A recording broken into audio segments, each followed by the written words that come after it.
Hello and welcome to my channel. I am Daisy, your hostess, and you are in my book playlist where we have started on the book titled Looking Out for Number One, How to Get From Where You Are Now to Where You Want to Be in Life by Robert Ringer. Like I mentioned before in one of the earlier videos, this was named as one of the #1 New York Times bestseller. And if you're new to my channel, I want to take a minute and say welcome to the channel. And if you are a subscriber, I want to say thank you. Thank you for being a part of this community. Thank you for your comments, your likes, your super thanks, and also subscribing and sharing these different videos.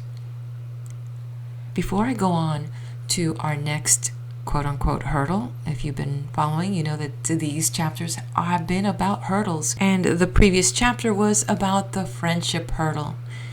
While there were many good points, and I believe that it's a worth chapter if you are cultivating friendships and you can understand some of the hurdles that actually get in the way, not only of the friendship, but also of you looking out for number one.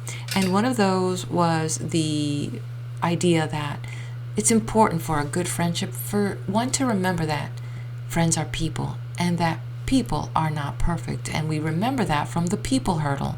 So there have been a lot of golden nuggets in many of the previous chapters, and I do hope that you can take a minute and catch up with those videos as well. I tend to agree with the author, Robert Ringer, that there is a price for friendship. And when I consider life in general, there is so much give and take, which means that give and take is of a balance that we seek. And in that balance, we are paying a price, whether it's the price of giving up something because we want something better now or something better later.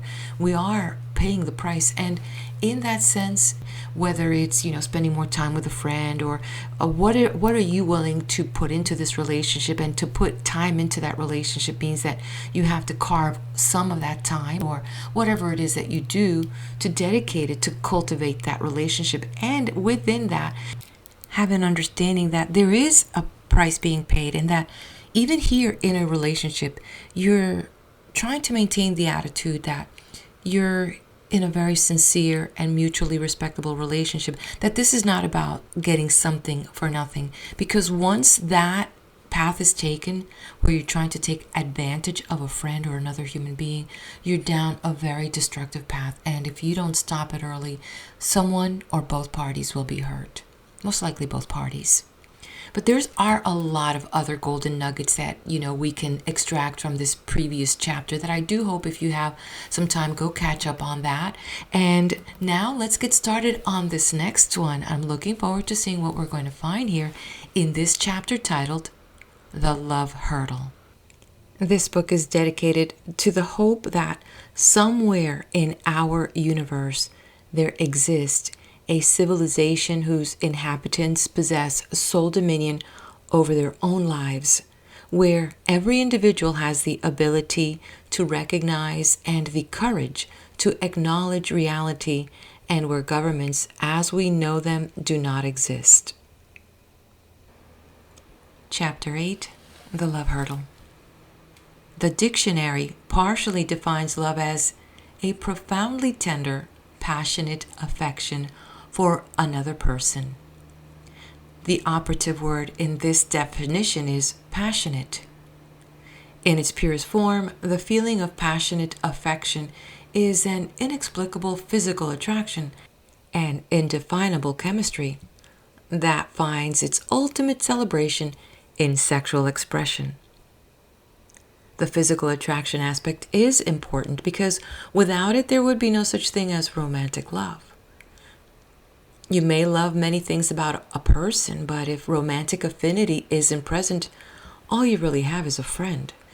Physical attraction is what distinguishes between a love relationship and a friendship. Physical attraction relies on beauty only insofar as one acknowledges that beauty is subjective. What you see when you look at the person you love can be quite different from what others see. The deep affection you may feel for someone is based on a total package, including such things as a physical appearance, intellectual capacity, and emotional makeup. And it is this total package to which you are physically attracted. Love is not an either-or proposition. It is measured in degrees. If you feel romantic love for two people, the extent of love you feel for one person will exceed the love you feel for the other. Also, the kind of love you feel for one individual is different from that which you feel for another, because each person possesses unique characteristics. It is certainly possible to have deep, passionate feelings for more than one member of the opposite sex. Lacking control over such feelings, however, can lead to self-destructive behavior. Negative signals. For many, the first step towards finding true love is to terminate a relationship where real love does not exist. There are endless signals that will tell you if you're in the wrong relationship, but you have to be alert to pick up on them. Even more important, you have to have the courage not only to acknowledge a negative signal, but to actually do something about it. A few of the more obvious of these signals are discussed below. The compromise signal. There's probably much truth to the old adage that opposites attract, but an even more important reality is that they usually don't stay together very long. And even if they do, it's not likely to be a happy relationship. Finding true love is difficult enough. Your tastes are similar to those of the other person, but common sense tells you that if two people don't enjoy many of the same things in life, the chances of long-term success in their relationship are dramatically reduced. When it comes to the opposites attract illusion, there are three possibilities. One is an eventual parting of the ways, all too often after many valuable years have been wasted. A second is the irrational non-action of staying together and being at each other's throats over an entire lifetime. The third is the worst possibility of all: compromise. Compromising as a way of life, as opposed to occasionally giving in for rational, value-based reasons, usually results in both parties spending most of their time choosing between the lesser of two painful options. In reality, a compromise isn't really a compromise at all. It's a sacrifice. And more often than not, a sacrifice isn't really a true sacrifice. It's an irrational, selfish act. You and your mate should be spending the majority of your time doing things that bring both of you pleasure.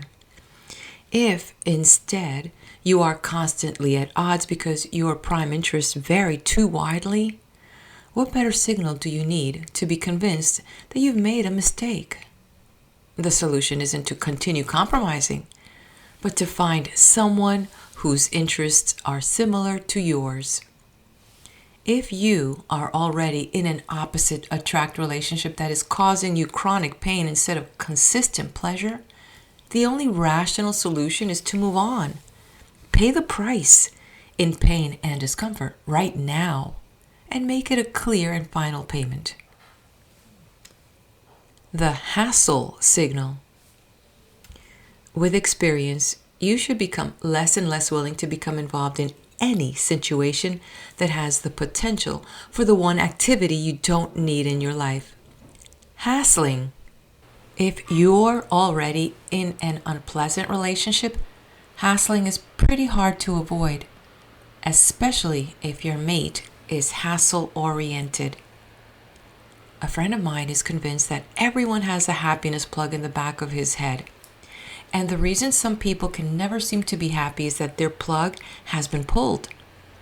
The evidence, he insists, could clearly be observed in his ex-wife, who reveled in hassling, problem-finding, and general unhappiness.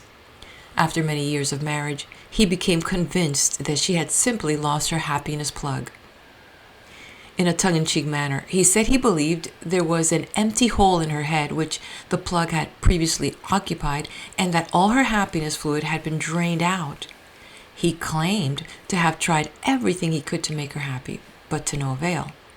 He half-jokingly said that if he had won $1 million in the lottery, his ex-wife would have been depressed about having to pay taxes on it. How can you tell if someone has lost his happiness plug? One way is to note how often you get boxed into can't win situations with him. If your mate's plug is missing, you're likely to continually find yourself facing the dilemma of damned if you do and damned if you don't. If you are presently in such a relationship, you're in danger of becoming a victim of the I'm crazy, you're sane theory. In a romantic relationship, not only are you a convenient target if your mate is neurotic, your ability to think rationally can be impaired by emotion. I know whereof my friend speaks because as a young man, I endured the frustrating experience of dating a woman who clearly had her happiness plug pulled. People made her feel self-conscious, but a lack of people made her feel lonely. Poverty depressed her, but having money made her feel guilty. She hated the routine of working, but not working made her feel inadequate. She was a great woman, except for one problem. Nothing could make her happy. It was a hassle around the clock, day after day, week after week, month after month. I kept wanting to believe that modern medicine would come up with a technique for transplanting happiness plugs, but in the meantime, my life was vanishing before my very eyes. One of our typical I'm crazy, you're sane conversations went something like this. Crazy tortoise. Look at that rain. This is the worst storm I've seen in years. Sane girlfriend. It's not raining. Crazy tortoise. Recovering quickly as the rain begins to come down harder. You're right. I guess I was mistaken. It's not raining. Sane girlfriend. I think you're trying to humor me. You know very well it's raining. Crazy tortoise. Frantically thinking through all possibilities as he realizes he's getting trapped into another can't-win corner. You're right. It's raining. However, it's possible that the sun may eventually come out, or, on the other hand, it may just continue to rain.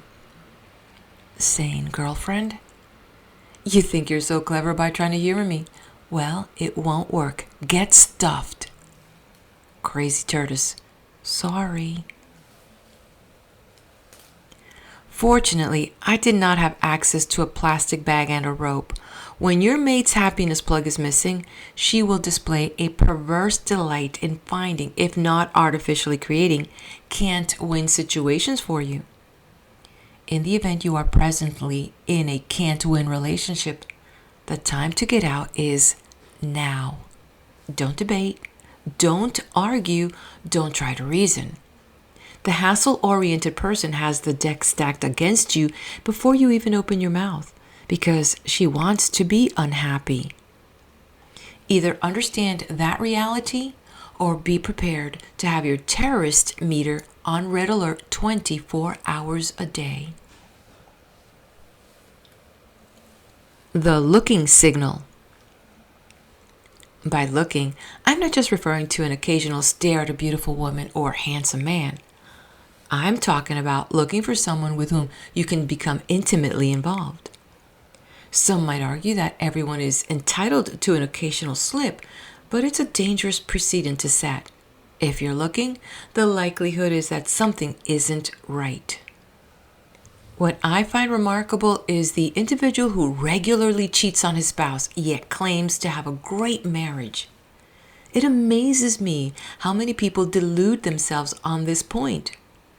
They will adamantly argue that infidelity has absolutely nothing whatsoever to do with their feelings toward their spouses. I once had an acquaintance who put more effort into cheating on his wife than he put into his occupation. His office was in the city, his home in the suburbs, which was very convenient for him since he had the extracurricular activities lined up in the city 4 or 5 nights a week. Because his wife believed he had to work late most evenings, it was understandable to her that he was very tired on those rare nights when he was home. Quite naturally, she assumed that his perpetual exhaustion was a result of putting his long, hard hours at the office, which to some degree was true, since many of his trysts did, in fact, take place right in his office. He was an absolute genius at devising sophisticated schemes to assure that his affairs remained unknown to his wife. His most masterful ploy was the day he purposely rode to work with someone else and asked his wife to pick him up at the office around 11 p.m. When she picked him up that night, he insisted on doing the driving. Mind you, this was all premeditated, right down to the exhausted tone in his voice. As he drove home, he periodically pretended to doze off. Then, at just the right time, he deliberately ran off the road. He had picked days in advance, what he considered to be the perfect spot for a groggy swerve. When his wife realized what was happening, she instinctively screamed and awakened him from his fake slumber. In an Oscar-worthy performance, he feigned being startled, and it paid off handsomely. She immediately told him that it was far too dangerous for him to drive home late at night after putting in a grueling 15-hour day at the office, insisting that he stay in the city overnight whenever he had to work late, 4 or 5 nights a week. That clincher came the next day when she went out and bought him a suitcase to make sure he kept his promise to stay overnight when he was too tired to drive home. By the way, surprise, they're no longer married. What's amazing is that his wife never did discover that he had cheated on her all those years. Looking out for number one requires the ability to recognize and the courage to acknowledge even the most painful and unpleasant realities. If you're looking, it's a warning sign that something is inherently wrong with your relationship. If so, it's critical to your happiness to summon the courage to analyze what the underlying problem is, then do something about it. Whatever it is that caused your relationship to deteriorate probably took place over a long period of time, which is why it's usually very difficult, if not impossible, to correct the problem. More often than not, the rational solution, though most people dread facing up to it, is to terminate the relationship and look for a mate who satisfies your needs in a way that will eliminate the urge to look for greener pastures. I will never cease to be amazed at how many people stay in marriages that are clearly devoid of love. The rationalizing signal. Another acquaintance once told me that he had absolutely no affection for his wife.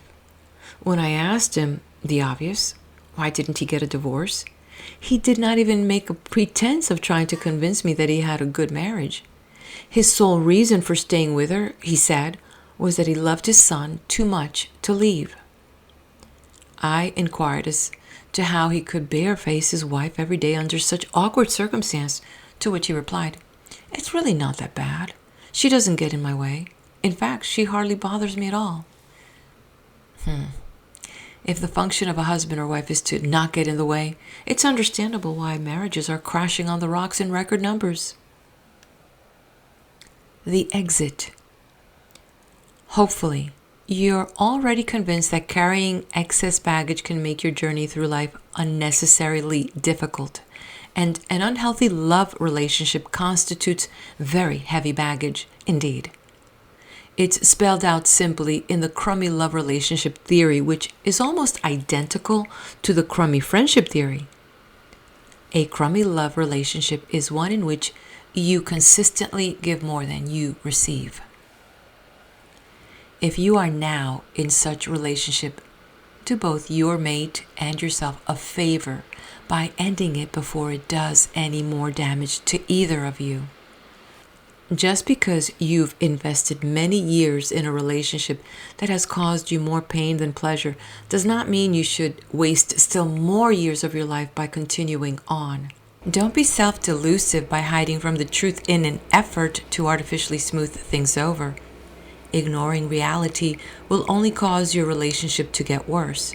You can't afford to leave the determination of your happiness in the hands of another person, especially your mates. You, and you alone, should be in control of your destiny, if what I've said here applies to you. Remember that the clock is ticking away the seconds of your life as you read these words. There is virtually no excuse that justifies staying in an unhappy marriage or love relationship, and the worst excuse of all is children. If children are involved, you should remove yourself from your spouse's life so they can enjoy both of you at your best, in happier states than they now see you. If you stay together under miserable circumstances, not only will you and your spouse suffer, your children, who had nothing to do with the bad situation in which you now find yourselves, will be forced to endure the pain of watching the two of you constantly at odds. What they will be witnessing is a bad advertisement for marriage, which most certainly is not in their best interest. We've already covered the phenomenon of guilt, so that shouldn't be a factor. You're both adults, and each of you had the right to say no to the relationship before the commitment became binding. The only justifiable reason for feeling guilty is if you irrationally try to hold together the pieces of a crumbling relationship, thus unnecessarily causing more discomfort to your mate.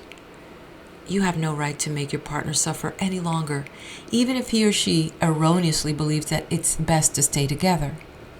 Usually, such a thought on the part of your mate is caused by irrational self-interest, which in turn is caused by the emotion of fear. Change can be a scary thing, and it grows ever scarier as you become more and more accustomed to a set way of life. What a person is today and what you feel for her today are realities, and that cuts both ways. If, for example, you were an honest, faithful husband for 10 years, it might be reasonable to expect your wife to forgive you for being unfaithful once. But if it becomes an addiction at age 40, a rational woman realizes that what you did yesterday was what you were yesterday. What you do today is what you are today. If your wife had rational reasons for loving you yesterday, those reasons are no longer valid if you are not the same individual you were in the past. Sure, you accumulate a certain number of credits over the years of good deeds, but never do you build up a big enough backlog to give you the right to continually mistreat your spouse. People change with time. When two individuals grow in different directions, they end up looking at strangers across the dinner table. Their divergent growths normally take place over a period of many years, making it unnoticeable on a day-to-day basis. As a result, it's impractical, if not impossible, to retrace your steps and teach one another everything you've learned over a long period of time. You may have started out as two individuals with similar interests, but evolved into a classic opposite attract couple. There's only one relevant factor to consider when determining whether you're in a crummy love relationship. Does your weight and balance happiness scale tell you that what you are getting out of the relationship is worth what you're putting into it? No matter how good the good is, if the bad outweighs it, you are in a crummy love relationship. And staying in a crummy love relationship can be a fatal blow to your efforts to look out for number one. The responsible thing to do is to take action to terminate a bad relationship before you find a better one. By doing so, you not only increase your chances of finding the right person, you ease the pain for everyone involved. The all too frequent mistake of waiting until the kids are grown and the woman is past her prime is the most irrationally selfish action a husband can take. Such a man not only wastes the best years of his own life, but also cheats his spouse of her youth and subjects innocent children to a daily lie. With such a scenario playing out so regularly, is it any wonder why so many children grow up with serious emotional issues? As you sever a bad relationship, it frees both you and your mate to search for a better life. So it's a win-win situation. Looking back, if you've decided your love relationship is fundamentally unsound and have made a rational decision to terminate it, allow me to offer one piece of advice with regard to looking back. Don't. There's almost always a temptation to go back and give it one more try. I suppose anything is possible, but the reality is that it seldom works out. One of the biggest influences that can cause a person to rationalize a bad relationship is thinking about all the pain involved in searching for another mate. To someone who has been away from the search and rejection game for many years, the prospect of having to go through it all over again can be disconcerting to an extreme. There's only one thing I can think of that's worse: a continued lifetime of dull, nagging nothingness. Better to be alive and hurting than to endure a living death day in and day out. The search. First and foremost, never allow a failed romance to cloud your thinking. Your life is too important to be destroyed by circumstances beyond your control, especially if those circumstances have to do with the quirks of another human being.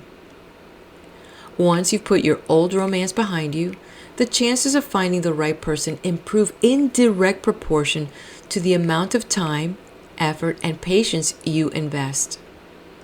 The overriding question becomes, am I willing, at age 30 or 40 or older, to pay the price for a better life?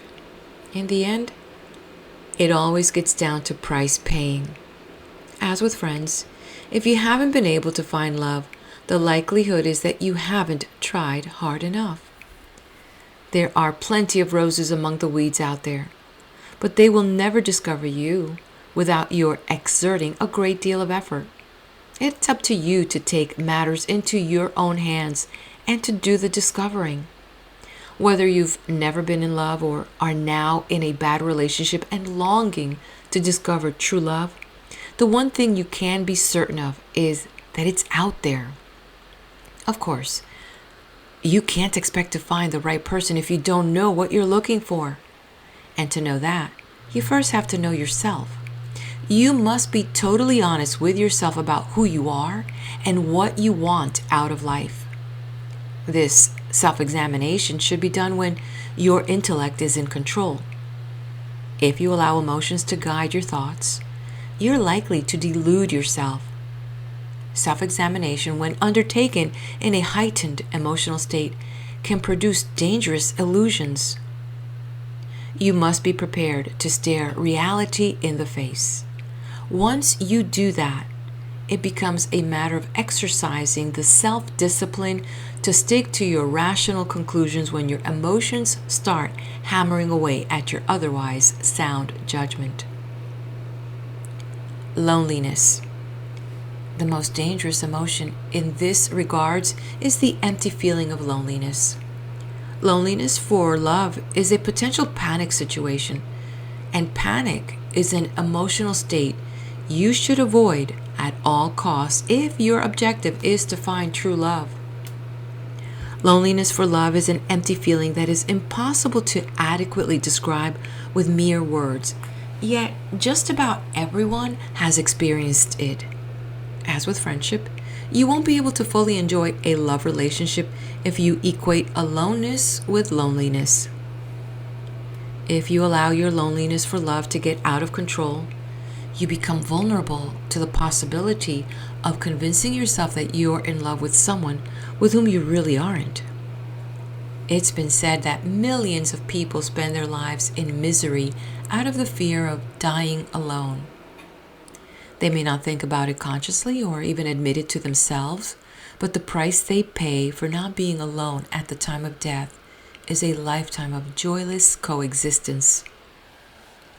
Some people try to cope with the panic of loneliness by taking the volume approach to finding love. But in truth, this strategy is as far removed from real love as one can get. Spreading yourself too thin only succeeds in creating the kind of lonely feeling one often experiences at a large social gathering. Some of the loneliest looking people I've ever seen have been so-called ladies' men. The chances of finding the kind of love gratification you seek are much better if you have the self-discipline and patience to concentrate on finding one great human being to whom you are genuinely attracted rather than trying to suppress your loneliness with high volume. Law of averages. Just as you don't need any specific client, customer, or job, neither do you need any specific individual as a lifetime partner. While it's true that you only need to find one person, that doesn't mean there's only one person available. If you insist on believing there's only one man or woman in the whole world who is right for you, you put yourself under an enormous amount of unnecessary pressure.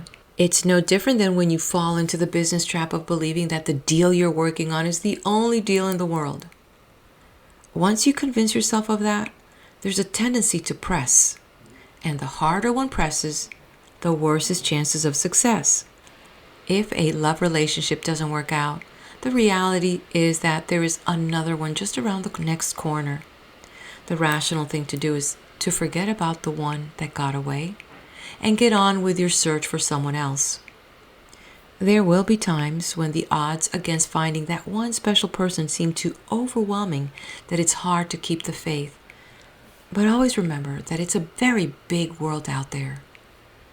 Keep reminding yourself that you only need to find one right person, and in that regard, the law of averages is on your side.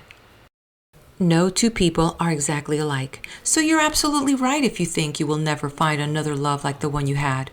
You won't, but what you will find is a different love, one that can bring you happiness in many new ways, which is why you should not make the mistake of trying to compare a new love with an old one. It's the apples and oranges fallacy again. The truth of the matter is that there are many people with whom you can fall genuinely in love. Effort. If you're serious about finding love, the first thing you should is turn off the television set. Get up out of your chair and explore what's out there. Life isn't long enough for you to sit around and mope about how lonely you are. The time to start searching is now. Try new places, new experiences, new people. If you haven't previously put forth any meaningful effort in this area, you'll be amazed at the variety of activities that await you. Activities you may not have known about or things you never seriously considered doing before. There's a lot more to life than eating, sleeping, working, going out to dinner once a week, and taking in an occasional movie. It's critical that you be willing to try new experiences. Anyone who has ever gone fishing knows all too well what a tricky proposition it is. You have to use the right pole, the proper bait, and cast your line just right. To talk about it is easy. To actually do it can be very difficult. Likewise, that's part of the price you must pay for finding the right person with whom to share your life. If you are not willing to pay the price, be forewarned that there are millions of competitors who are. Those who are willing to make the greatest investment of time, energy, rejection, and embarrassment in the free enterprise love market are the ones who will reap the greatest rewards. Those who are not willing to make such an investment should be prepared to live without love, or worse, to live with someone under a false pretense of love. Rejection. One of the greatest barriers that prevents males and females from getting together is the fear of rejection. If only we could find a way to insulate our delicate egos from coming apart at the seams when faced with something as ghoulish as rejection. What's silly about it is that, in most cases, the other person isn't even rejecting you. She's rejecting a stranger. Pre-relationship fears of rejection can close the door on a new experience before it's even begun. One especially self-protective device is the standoffish approach to a first meeting, even to the extreme of refusing to show an interest in someone you've just met out of the fear that your interest may not be reciprocated. At a minimum, this is a self-defeating fear. People can't read your mind, so if you fail to display an interest, it will be assumed you have none. Pre-relationship fears are often a result of a post-relationship feeling of rejection. Once you've been burned, it's hard to subject yourself to the possibility of being hurt again. If you're not able to deal with lost love, the intensity of this fear is likely to increase with each love relationship that goes sour. Unfortunately, many people become hardened with age, which results in their being more defensive, more cautious, less open, less relaxed, and less themselves when meeting members of the opposite sex. Pain is not something that human beings instinctively try to avoid. Nevertheless, though It's a paradox of sorts. Part of the price of finding pleasure and avoiding pain is to be willing to undertake the risk of rejection. It's not a very appealing thought, but unfortunately, it's part of life. Because love is one of the greatest joys human beings can experience, it quite naturally carries with it a big price tag. It seems almost sadistic that nature asks us to go through so much rejection, pain, and effort without guaranteeing us we will succeed in finding, let alone keeping, the love we seek. Truth in advertising. Even if you are willing to make the effort and are able to keep rejection in perspective, the other person still has to recognize you when you come into view. Be careful not to get so caught up in trying new activities that you forget there are members of the opposite sex who will like you for exactly who and what you are. Don't fake a lifestyle just because it seems to work for someone else. You are not someone else, and to misrepresent yourself is a big mistake. A relationship that evolves from an initial attraction based on misrepresentation will explode in your face when the real you is discovered, which is guaranteed to happen sooner rather than later. The nice thing about advertising your true self is that you may be able to compensate for the other party in the event she makes the mistake of trying to put on a false front. Suppose you're a man who likes the quiet type and enjoys intellectual stimulation and good one-on-one conversation. You have somehow ended up at a wild party where just about everyone there is acting like a high school kid at first social gathering. But there happens to be a woman at the party who is quiet, intellectual, and enjoys good one-on-one conversation.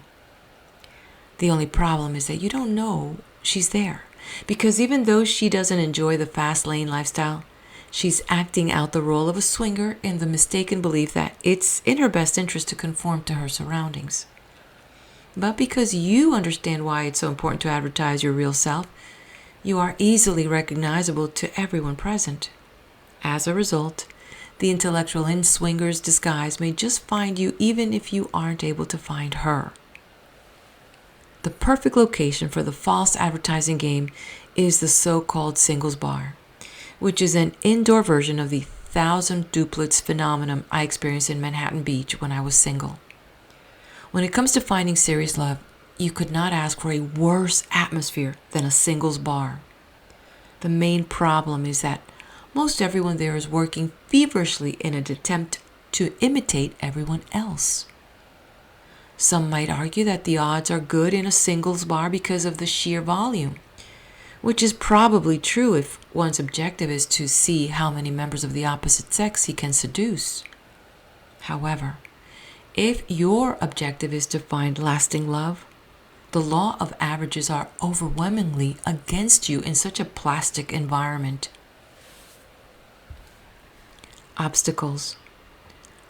Old man Murphy's ghost is fond of placing obstacles in strategic spots leading up to the love hurdle, hoping he can distract his prey just long enough to cause him to trip over it. Following are some of the more common and dangerous of Murphy's obstacles to avoid when trying to clear the love hurdle. The what others think obstacle. With all the inherent problems associated with clearing the love hurdle, the last thing in the world you need are the opinions of others. It's perfectly natural to feel good when others think highly of your mate. But if such opinions are of primary importance to you, you're caught in the intimidation through conformity trap. In the event you decide to solicit the advice of friends regarding matters of love, you had better be very certain about who your real friends are. Never forget the reality that misery loves company. Many insecure, unhappy people find comfort in knowing that others are unhappy too. The question you must ask yourself is, if a friend advises me to give up someone I love, can he or she furnish me with a satisfactory replacement? Since you are the one who will have to endure the pain of a wrong decision, best you make your own decision and take third-party opinions with a grain of salt, if at all. I recall having a friend in college who managed to win over the most sought-after co-ed on campus. She was absolutely perfect, just what every other guy at the school wanted. After the wedding, my friend put his trophy on the mantel and waited for her. Well, I guess he wasn't exactly sure what he was waiting for. What he got, however, was just about everything he never wanted. He finally concluded that what he had won was what others wanted, which had nothing whatsoever to do with what he wanted. Men and women are not trophies to be won. They are people, individuals who have unique needs and who represent potential values to you to the extent they can fill your needs. Trying to win the affection of a woman just because every other guy seems to desire her is an irrational objective that can reap a lifetime of unanticipated pain. The corollary to the trophy syndrome is the mistake of pursuing a woman just because you find her physically attractive. Good looks have a way of fading as age overtakes us, and when the glow disappears, all that's left is a human being. Unfortunately, many people wait far too long before finally admitting to themselves that their spouse is not the person with whom they want to spend the rest of their life. The boy-girl obstacle. The boy-girl obstacle applies to all facets of life, but derives its name from the fact that its workings are most visible in matters of love. Its roots lie in the boy-girl theory, which states everyone wants what he can't have and does not want what he can have. It's a dangerous human trait made possible by man's unique ability to delude himself. Unfortunately, it can have devastating effects on an individual's life. The boy-girl obstacle has a tendency to repress the rational parts of our minds and replace them with irrational desires to seek forbidden fruit. It could just as easily be called the sucker syndrome, because a sucker is precisely what one feels like when he comes out of the ether and realizes that he's been steered off his rational course by emotion. You've stumbled over the boy-girl obstacle when your mind plays tricks on you by making you believe you're in love with someone just because she plays hard to get. The same is true when you push someone out of your life just because she's readily available to you, even though she may possess many qualities you greatly admire. It's virtually impossible to totally repress the boy-girl instinct, but with a bit of effort, one can develop the self-discipline to at least keep it under control. It also takes a rational mind to be able to honestly analyze whether you desire someone because she's playing hard to get or because she possesses values that you genuinely admire and respect. The sad reality is that the boy-girl obstacle is a condition rampant among otherwise mature adults, which makes their trip over the love hurdle extremely difficult. Then there's the other side of the coin, the individual who takes the easy way out and marries someone out of habit, the habit of having been with her over a long period of time. In such a case, love is not the issue so much as convenience. It's easy for two people to become so accustomed to one another that homeostasis, the tendency to live with existing conditions and avoid change, sets in. The mere thought of having to go out into the harsh world and start searching all over again is a major incentive for someone to take the easy way out and opt to stay where he is. The chronic nothingness that often results from such an arrangement is a sad way to live one's life. Regardless of how long you've been with someone, the only valid reason for staying together is love. If you don't feel the excitement that is an essential ingredient of the emotion of love, you should be questioning whether you're really in love with the other person.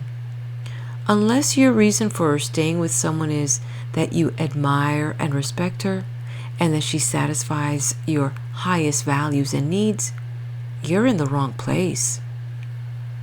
Love is not a subject you can afford to address in a cavalier manner, so be careful not to allow your emotions to delude you.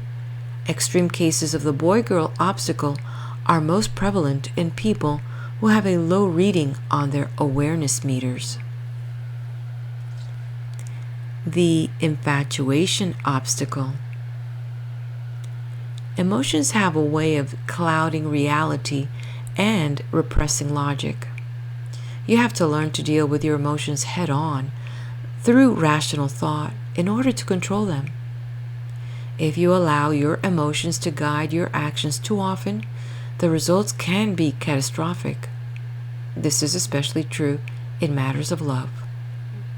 When you become physically attracted to someone without giving much thought as to whether she represents values you hold in high esteem, it means that your intellect is on sick leave. Physical attraction is the phenomenon that most often produces the illusion of love. Unfortunately, it usually takes a long time to realize that it's sex alone that attracts you to another person and that there is no real love involved. Beware. All too often, 2 martinis can cause one to confuse sexual attraction with love. What I'm talking about here is a phenomenon commonly referred to as infatuation, an illusion that occurs most frequently between the ages of 13 and 30. Unfortunately, many people carry infatuation symptoms well into their 50s or 60s, which can be both embarrassing and costly. Infatuation does not wear well on grandfatherly types. Infatuation can be a threat to one's health, financial well-being, and happiness.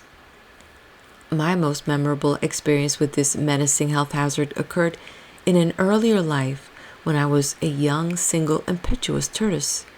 It was a time when I was roaming the streets of New York searching for wealthy investors who might be willing to listen to my hallucinations about big money deals. I occasionally found time for a little entertainment, and at my tender age, I was still able to burn the candle at both ends. One day, my ever-watchful eye brought me in contact with a stunningly beautiful young lady of Puerto Rican descent who had infatuation stamped across her forehead. Unfortunately, it was written in Spanish, a language I didn't speak. Ignorantly, I just assumed that the word was love. I had recently seen the stage version of West Side Story, so I was ripe for this infatuation trap, particularly one in which the Broadway musical came to life before my very eyes. I was the reptilian equivalent of Clark Kent, periodically entering a phone booth and emerging as Super Tortoise. I would visit Harold Hart during the day, talk about big business deals, then emerge from his Park Avenue apartment as Tony, straight out of West Side Story. As you can imagine, transforming the target of my infatuation into Maria was a rather easy task. When your emotions are in control, you're in danger of doing things you wouldn't even consider doing under normal circumstances.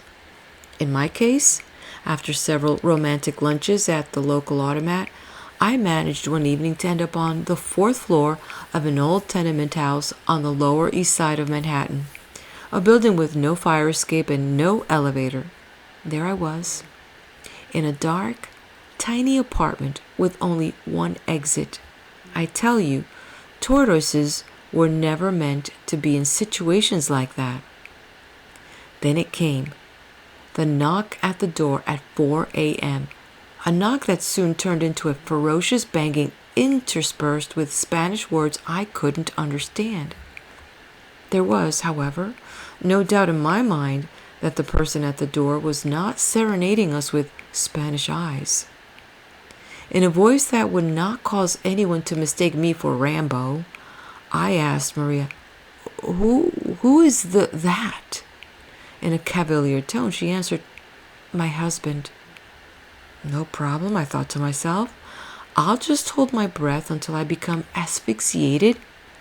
That way, I'll never have to know what I looked like when the man on the other side of the door got through rearranging my body parts." I frantically searched for my clothes in the dark, mine, hers, his, any clothes. After partially covering my body with a variety of garments that made me look like a candidate for first prize at the annual Lower East Side Halloween costume contest, Maria opened the door and, yikes, let him in.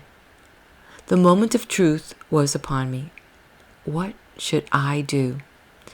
Tortoises aren't fast. I had no weapons, and I'm hardly a master at fisticuffs, particularly on the fourth floor of a tenement house at 4 o'clock in the morning. And who would I be facing? The reincarnation of Zorro. While Maria began explaining to her husband that I was a priest from Jersey City, I gave a sort of half salute, greeting as I casually edged my way toward the door. As their conversation heated up, I kept right on edging and edging and edging. When it was all over, I had set 2 track and field records that still stand today.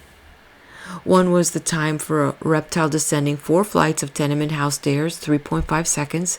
The other was the time elapsed covering the distance between Avenue B and First Avenue in the snow conditions. After midnight, with no wind at the runner's back, 20 seconds, and mind you, all this was accomplished while wearing only 1 shoe. Finally, a bit of good luck. A taxi zipped by at that ominous hour. I flagged it down, jumped in, and yelled, "Hit it!" As the taxi sped out of sight toward Midtown civilization, the saga of Tony the Tortoise faded into the night, never to be heard from again. Moral: beware of infatuation. It can lead to dangers you haven't even dreamed of, but which can permanently impair your capacity to look out for number 1. The falling in love with love obstacle. Even when love is real, it has an illusory quality about it. The reason love mirages abound is because our thirst for love is so insatiable. This often leads to the phenomenon of falling in love with love. If you find yourself falling in love every time you have too much to drink, the chances are excellent that you are in the habit of falling in love with love. Unfortunately, love is an abstract, so it doesn't make a very good partner. It can't go to a movie with you. It can't converse with you. It can't have a good laugh with you. Nevertheless, so long as you have a pulse rate, love will always be a bit illusory. Realizing that, it's wise to be vigilant about not becoming so addicted to the emotion of love that you imagine it's the real thing every time a pretty face crosses your path. The transformation obstacle. Nothing is more frustrating than being in love with, or worse, thinking you're in love with someone who isn't precisely what you would like her to be. The failure to accept the reality of who and what your mate really is can lead to one of 2 irrational acts on your part, and both of them are dangerous. The first is to try to imagine your mate being something other than what she really is. The second is to try to mold her into being what you want her to be. In either case, the problem is that you violate the laws of nature. The first is a matter of deluding yourself. The second, an attempt to tamper with the impossible. Worse, the latter is based on the rather arrogant assumption that you possess the right to change someone based on your subjective standards. You don't. A friend of mine once dated a woman whom he rated a 10 in 8 categories of his 10 highest values list. Unfortunately, She rated no better than a 1 in the other 2 categories. Because of her high ratings in 8 areas, he was highly motivated to ignore her 2 failing marks. That would have been bad enough, but when he made the mistake of attempting to help her correct, to his satisfaction, her 2 problem areas, the result was predictable.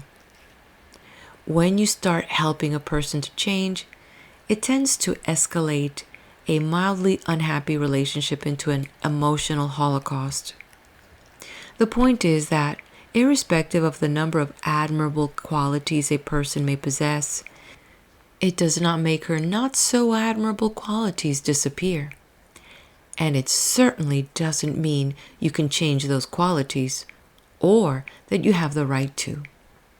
Best you forget about altering your mate's undesirable traits. Anything is possible, but assuming she is not going to change is as close as you can get to a sure thing. The rational way to look at the matter is to weigh your mate's existing pluses and minuses against each other, then allow your weight and balance happiness scale to provide you with the verdict. Love homicide. Sadly, many people are fortunate enough to find love, only to turn around and destroy it. This sad situation often comes about through jealousy, possessiveness, or interfering with the growth of a mate, to name but a few of the better known causes. If you've had a tough time trying to get over the love hurdle, the first place to look, as always, is in the mirror. Are you sure your lack of success isn't a result of your not being willing to make the effort to get out and look, to endure the pain that comes with rejection, or to contribute significant value to a prospective partner's weight and balance happiness scale?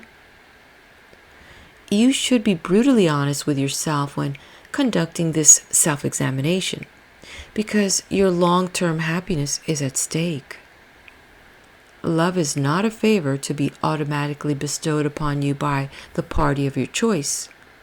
If your life has been thin on love, there's a good chance you haven't worked hard enough to earn it. You should also keep in mind that it's difficult to earn love from someone until you've earned it from yourself. A meaningful love relationship requires self-esteem.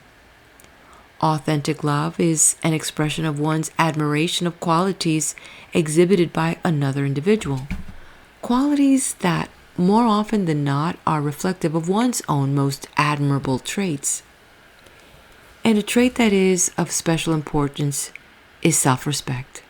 Again, you develop self-respect by consciously thinking through your values, then having the self-discipline to stick by them regardless of the circumstances.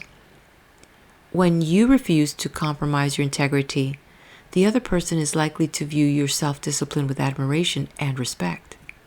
Also, never lose sight of the fact that you and your mate are not a single entity. You cannot always think alike, agree on every issue, or have interests that coincide 100% of the time. In fact, if it were possible for you to be completely in harmony with your mate, you would likely have a dull, unhealthy relationship. People who strive for such oneness reflect a basic insecurity in themselves and invite problems into their lives. David Seabury put it well when he explained, "Love is not so simple and malleable as many suppose. Put it in prison and it dies, restrict it and it turns into hate, force it and it disappears. You cannot will love, nor even control it. You can only guide its expression. It comes or it goes according to those qualities in life that invite it or deny its presence." Earning your way. As you would expect, the building blocks of a sound love relationship are pretty much the same as those of a sound friendship: admiration, respect, and rational self-interest. I don't think it's possible to have a healthy love relationship with someone you do not admire and respect. When it comes to love, self-discipline, patience, and rational self-interest have the potential to yield a bigger payoff than in any other area of your life. As would be expected, the price-reward ratio asserts itself here. So it is important not to become lax and take love for granted once you've found it. Simply going through the motions doesn't work. Nurturing a worthwhile love relationship takes conscious effort. End of chapter.